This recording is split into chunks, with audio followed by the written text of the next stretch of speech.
हरे कृष्णा। इस वीडियो में हम ज्येष्ठ मास महात्म्य में 19वें अध्याय का श्रवण करेंगे। इससे पहले हमने 18वें अध्याय में निर्जला एकादशी की महिमा से संबंधित एक कहानी का श्रवण किया था कि जिसमें राजा पुलिन ने निर्जला एकादशी के दिन ही जब एक धर्मपरायण राजा के राज्य पर आक्रमण किया, तब उस राज्य की प्रजा ने एकादशी के दिन ऐसा करने से उन्हें मना किया। अब इससे आगे की कहानी हम 19वें अध्याय में श्रवण करते हैं। इससे पहले एक महत्वपूर्ण सूचना, इस चैनल में हम डेली ही ज्येष्ठ मास महात्म्य की कथा सुना रहे हैं, इसलिए आपने अगर हमारे चैनल को सब्सक्राइब नहीं किया तो सब्सक्राइब कर लें। और आपको अगर हमारी वीडियो पसंद आती है तो वीडियो को लाइक एंड शेयर करना ना भूलें। यही एकमात्र जरिया है जिसके आधार पर मैं जान पाती हूँ कि आपको हमारी वीडियो पसंद आ रही है। ज्येष्ठ मास महात्म्य 19वां अध्याय निर्जला एकादशी व्रत का वर्णन। व्यास जी बोले कि हे भीमसेन, उन पूर्ववासियों के ऐसे वचन सुनकर राजा पुलिन क्रोध के वशीभूत होकर बड़े गर्व के साथ ऐसे वचन बोला। हे ग्रामवासी, यह एकादशी कौन है? इस दिन किसका व्रत किया जाता है? अरे मूढ़, निष्फल बात क्यों बनाता है? तो अपने घर कुशलता से चला जा, नहीं तो मेरे ये परम दारुण दूत तुझे मारेंगे।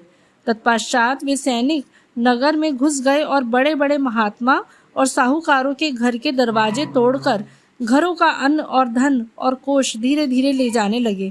बड़े बड़े धन वालों के घरों के फाटक तोड़कर अच्छे अच्छे धन को ले गए और समस्त नगर के घर भयानक सैनिकों से भर गए।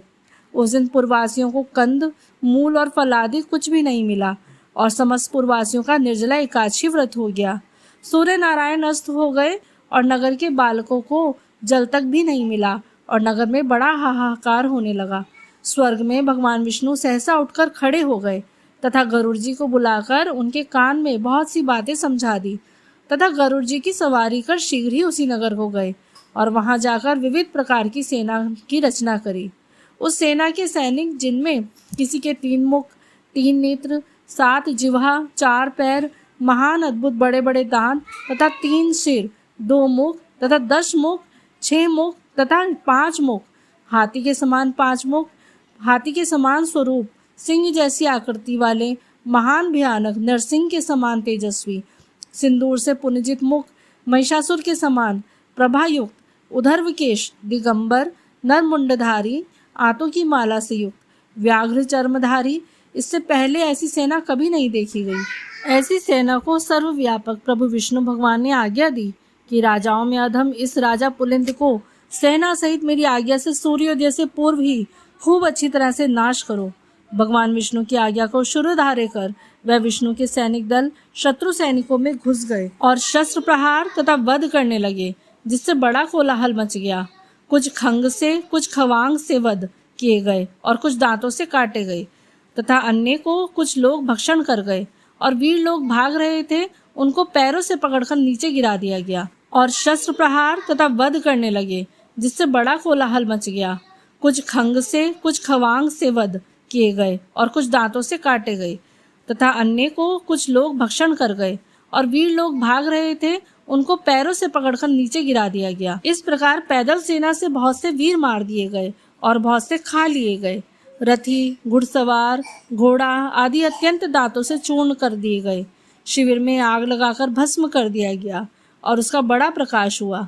उस प्रकाश को देखकर सबको बड़ा विस्मय हुआ और कहने लगे कि तुम लोग कौन हो और कहाँ से आए हो? हम लोगों ने ऐसे वीरों को कहीं पर भी नहीं देखा है। अतः उनको मनुष्य न समझकर सब सैनिक भागने लगे। सैनिकों को भागता देखकर विष्णु सैनिकों ने उनका पीछा कर मार डाला। इस प्रकार पुलिंद के सब सैनिकों को मार डाला। इसके पश्चात विष्णु गणों के साथ युद्ध करने के लिए स्वयं राजा पुलिंद गया और शस्त्र अस्त्र के दारुण प्रहार से आधा प्रहर युद्ध किया। जब उनके साथ युद्ध करने में किसी प्रकार से भी समर्थ ना हुआ, तब मन में विचार करने लगा कि अब हम भी यहाँ से भाग जाएं, अन्यथा यहाँ पर सब नष्ट हो जाएगा। ऐसा विचार करके राजा पुलिंद ने मेघास्त्र छोड़ा, जिसके द्वारा वहां घोर अंधकार हो गया और मेघ जल वर्षा करने लगे तथा बड़े प्रचंड वेग से पवन चलने लगा। इससे विष्णुगण सब मुग्ध हो गए और जो जहाँ था वहीं सब काम छोड़कर बैठ गए। ऐसा समय देखकर राजा पुलिंद घोड़े पर सवार होकर सहसा वहां से चल दिया। जो शेष सैनिक बच रहे थे वह भी राजा के चले जाने पर वहां से चल दिए। भक्त वत्सल विष्णु भगवान अपने भक्त का कार्य करके अपने लोक में चले गए।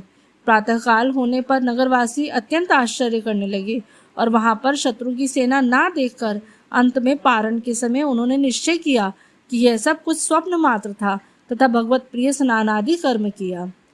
ओम। ज्येष्ठ मास महात्म्य में निर्जला एकादशी 19वां अध्याय समाप्त। हरे कृष्णा।